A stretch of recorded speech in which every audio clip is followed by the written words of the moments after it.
छात्र हक पे अधिकार पे ओडिशा रे बिजु जनता दल नवीन पट्टनायक नेतृत्व नौचंती आज जदि राज्य सरकार चिंता करुचंती आज निष्पत्ति नवार समय आछि तांको पाखरे क्षमता अछि दायित्व रहिछि से निष्पत्ति नियंतु एवं छात्र संसद निर्वाचन केमती अनुष्ठित हो पार से जो निष्पत्ति ने निश्चित भाव आम स्वागत करूँ और विजु छात्र जनता दल संपूर्ण भाव प्रस्तुत अच्छी दृढ़तार सहित सामना समय छात्र निर्वाचन बंद कर छात्र संसद निर्वाचन विभिन्न समय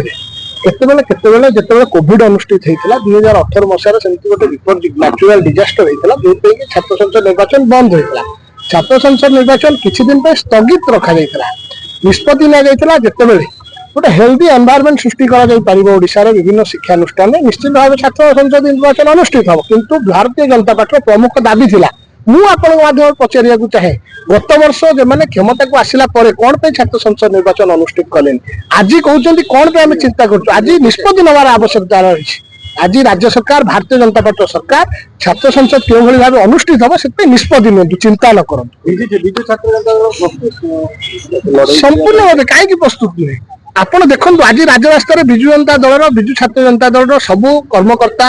छात्र छात्री मैंने समस्त सामिल होती ओबीसी एससी एसटी साधारण वर्ग समस्त सहित सबु समय विजु छात्र जनता दल रही विजु छात्र जनता दल हूँ छात्र छात्री प्रथम पसंद।